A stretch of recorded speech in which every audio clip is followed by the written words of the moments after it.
قل ان کنتم تحبون اللہ فاتبعونی یحببکم اللہ ویغفر لکم ذنوبکم واللہ غفور رحیم۔ اے محبوب صلی اللہ علیہ وآلہ وسلم ارشاد فرما دیجئے کہ اگر تم اللہ سے محبت کرتے ہو یا اس کے دعوے دار ہو تو پھر میری اتباع کرو، یعنی نبی صلی اللہ علیہ وآلہ وسلم کی، تو اللہ تم سے محبت کرے گا اور تمہارے گناہوں کو بھی معاف فرما دے گا، اور اللہ تعالیٰ بخشنے والا رحم فرمانے والا ہے۔ میرے بھائیوں، اتباع کے حوالے سے میں نے بتایا تھا کہ اتباع کی ڈیفینیشن ہوتی ہے محبت کے ساتھ کسی کی پیروی اختیار کرنا، یعنی اطاعت پلس محبت از اکول ٹو اتباع۔ تو ظاہر ہے اس میں پھر ایک قلبی رجحان بھی ہونا چاہیے، اور میں نے بتایا تھا کہ ہمارے ہاں ایک مکتب فکر صرف اطاعت رسول کے اوپر زور دیتا ہے اور محبت والا ایلیمنٹ پس پش ڈال دیتا ہے، اور دوسرا مکتب فکر محبت والے ایلیمنٹ کو اتنا ڈومیننٹ کرتا ہے کہ وہ کہتا ہے کہ اب بس جو بھی ہیں تیرے محبوب کی امت سے ہیں، اسی تے بندے دا پتر کوئی نہیں بڑھنا، اسی طریقے سے ہی ہم چلیں گے۔ وہ دوسری ایکسٹریم پہ چلے جاتے ہیں، جبکہ قرآن میں اطاعت رسول کا بھی حکم ہے صلی اللہ علیہ وآلہ وسلم، اور اتباع رسول کا بھی۔ اتباع میں یہاں تک بھی ہوتا ہے کہ محبت کی وجہ سے انسان بغیر کسی لاجک کے، بغیر کسی کے حکم دیے بھی وہ کام کرنا شروع کر دیتا ہے جس کے ساتھ اس کی عقیدت وابستہ ہوتی ہے۔ اس کی چند ایک مثالیں میں نے بخاری اور مسلم کی روشنی میں پچھلی قرآن کلاس کے اندر ڈسکس کی تھی، آج ان کو ریپیٹ کرنے کی ضرورت نہیں ہے۔ کچھ کریٹیکل احادیث اس کانٹیکسٹ میں چاہ رہا ہوں ڈسکس کر لوں۔ پہلی حدیث بخاری اور مسلم کی متفق علیہ حدیث ہے۔ اللہ کے محبوب صلی اللہ علیہ وآلہ وسلم نے فرمایا، اس شخص نے ایمان کی حلاوت چکھ لی، مٹھاس چکھ لی، جس میں 3 نشانیاں ہوں گی۔ نمبر 1، اللہ اور اس کا محبوب صلی اللہ علیہ وآلہ وسلم اسے پوری دنیا میں سب سے بڑھ کے محبوب ہو جائے۔ نمبر 2، اس کی دوستی اور دشمنی کا معیار اللہ کی ذات ہو۔ اور نمبر 3، کفر کی طرف لوٹایا جانا اس کے لیے اتنا ہی مشکل ہو جائے جتنا زندہ آگ میں جلایا جانا، وہ آگ میں جلنے کے لیے تیار ہو جائے لیکن اسلام نہ چھوڑے۔ جس میں یہ 3 خوبیاں ہوں گی وہ ایمان کی حلاوت چکھ لے گا۔ اللہم اجعلنا منہم، آمین۔ یہ حدیث خود ہی اتنی سیلف ایکسپلینیٹری ہے، اس پہ 1 گھنٹہ بولنے کی ضرورت نہیں ہے، ہر شخص اپنا محاسبہ خود کر سکتا ہے۔ ایک اور حدیث ہے بخاری اور مسلم میں، متفق علیہ حدیث ہے، شروع میں ہی کتاب الایمان میں، تم میں سے کوئی شخص اس وقت تک مؤمن نہیں ہو سکتا جب تک کہ میں اسے اس کے ماں باپ، اولاد، سب لوگوں سے بڑھ کر عزیز نہ ہو جاؤں۔ اس کا مفہوم بڑا واضح ہے۔ محبت کا تقاضا یہ نہیں ہے کہ صرف اونچی آواز میں نعرہ لگا لیا جائے، بلکہ پوری دنیا، حتیٰ کہ اس کے ماں باپ، اولاد اور سب رشتہ دار، پوری دنیا والے ایک طرف کھڑے ہوں اور اللہ کے محبوب صلی اللہ علیہ وآلہ وسلم اسے دوسری طرف بلا رہے ہوں، تو وہ سب کی پرواہ کیے بغیر اللہ کے محبوب صلی اللہ علیہ وآلہ وسلم کی دعوت پر لبیک کہے۔ یہ ہے اس کا مطلب۔ اور ظاہر ہے کہ بڑا مشکل کام ہے۔ یہاں پر تو ایک نوجوان کے لیے داڑھی رکھنا مشکل ہو جاتا ہے، پہلے ماں باپ ہرڈل بنتے ہیں، بعد میں بیویاں۔ عورتوں کے لیے نقاب کرنا مشکل ہو جاتا ہے کہ ہم اس معاشرے میں مس فٹ ہیں، اور ویسے ان سے پوچھے تو وہ کہیں گے کہ اللہ کے نبی سے سب سے بڑھ کے ہم محبت کرتے ہیں صلی اللہ علیہ وآلہ وسلم۔ تو محبت کو جسٹیفائی کرنا ہے اطاعت اور پیروی کے ساتھ، حکم عدولی والا معاملہ نہ ہو۔ جس سے محبت کرتا ہے نا پھر اس کے لیے کر گزرتا ہے انسان۔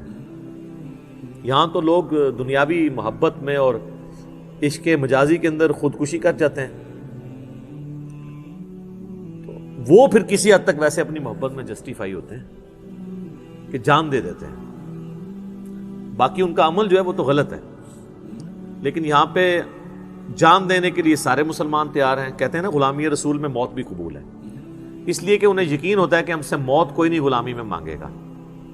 ہم سے ڈیمانڈ ہوگی فجر کی نماز جماعت سے پڑھنے کی، یہ تو ہم پڑھ نہیں سکتے. موت ہمیں قبول ہے کیونکہ موت تو ہم سے کسی نے مانگنی نہیں ہے. وہ تو لڑ گئے لڑنے والے اللہ کے لیے قادسیہ اور یرموک اور بدر و احد رضی اللہ عنہم اجمعین وعلیہم السلام اجمعین ورحمہم اللہ اجمعین آمین. ہم تو صرف دعوے دار ہیں. ہم ایئر کنڈیشن ماحول میں بیٹھ کے بھی خشوع خضوع کے ساتھ نماز نہیں پڑھ سکتے. ٹیلی فون ہم نے سیل فون جو ہے وہ سائلنٹ پہ نہیں وائبریٹر پہ لگایا ہوتا ہے کہ نماز کے دوران اگر آ جائے مجھے پتہ تو چل جائے.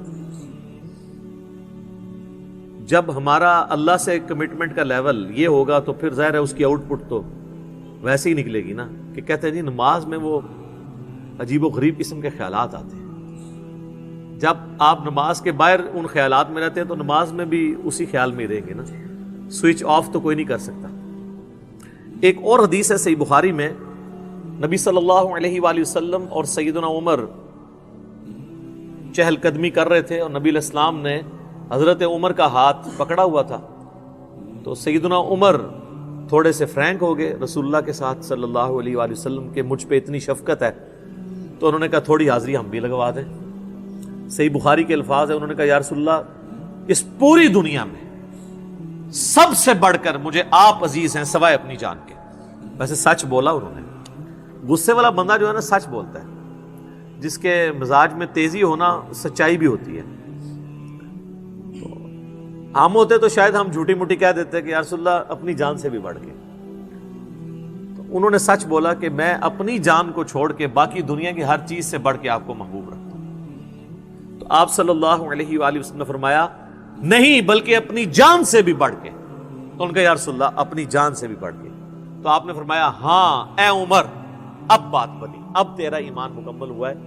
جب تک میں تجھے تیری جان سے بھی بڑھ کر عزیز نہ ہو جاؤں تیرا ایمان کامل نہیں ہو سکتا. اگر سیدنا عمر فاروق رضی اللہ تعالیٰ عنہ علیہ السلام کے ایمان کے کامل ہونے کے لیے ان کی عبادات اور دین کے لیے خدمات کے ساتھ رسول اللہ سے انتہا درجے کی عقیدت اور محبت ہونا ضروری ہے تو ہمارے لیے تو بدرجہ اولا ضروری ہے.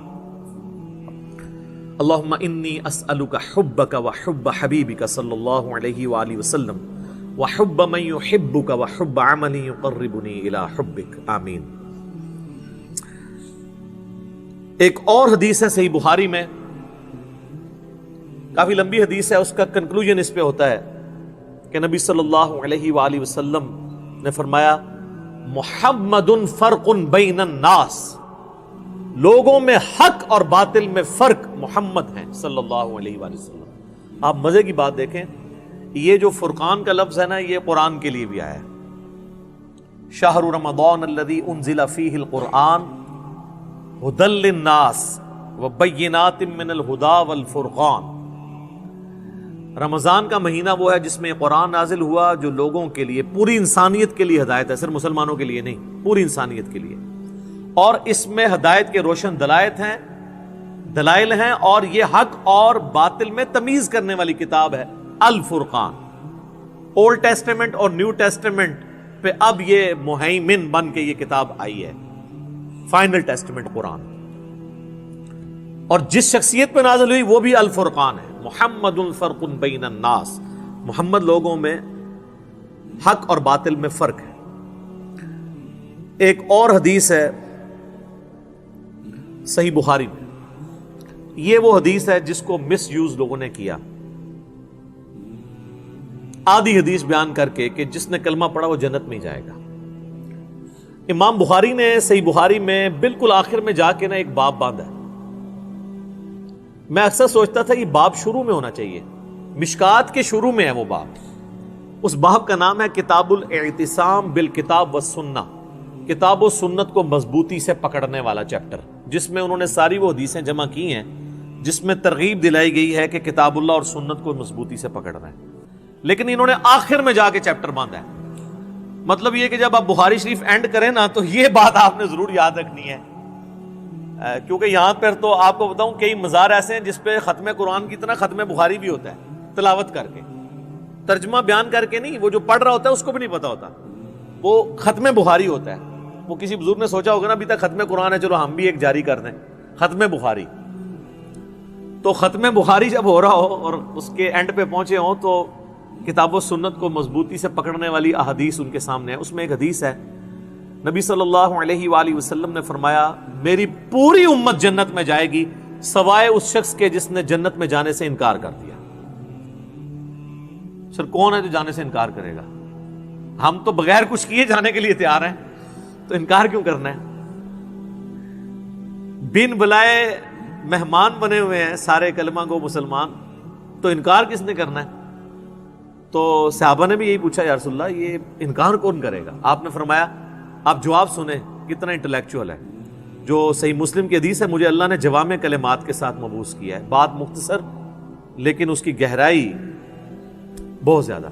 آپ نے فرمایا جس نے میری اطاعت کی وہ جنت میں جائے گا، اور جس نے میری نافرمانی کی اس نے جنت میں جانے سے انکار کر دیا۔ اس نے خود ہی انکار کر دیا، تو پوری امت جنت میں جائے گی سبجیکٹڈ ٹو، اس شرط کے ساتھ کہ وہ اطاعت اختیار کرے۔ باقی وہ چیز اپنی جگہ موجود ہے کہ جس نے ایک دفعہ بھی صدقے دل سے کلمہ پڑھا ہے، اگر اس کی زندگی کا ڈومیننٹ پہلو برائیوں پہ ہے تو الٹیمیٹلی ایک نہ ایک دن وہ اپنا عذاب بھگت کے جنت میں جائے گا۔ وہ تو عقیدہ ہے، لیکن یہ بڑا خطرناک معاملہ ہے۔ یہ یہاں ایئر کنڈیشن کمرے میں بیٹھ کے یہ بات کرنا بڑی آسان ہے، لیکن 5 منٹ کے لیے نہیں، 5 سیکنڈ کے لیے موم بتی کے فلیم کے اوپر یوں ہاتھ رکھنا یہ مشکل ہے۔ اور وہ مسلمان کہہ رہا ہوتا ہے خیر ہے جی ایک پھیرا ہی لگے گا نا، پھر تو جنت ہی ٹور ہی جانا ہے۔ ایک پھیرا جو 5 سیکنڈ کے لیے موم بتی نہیں برداشت کر سکتا، وہ کہتا ہے ایک پھیرا لگے گا۔ جبکہ بخاری اور مسلم دونوں میں حدیث ہے کہ جہنم کی آگ دنیا کی آگ سے 70 گنا تیز ہے۔ اللہم اجرنا من النار۔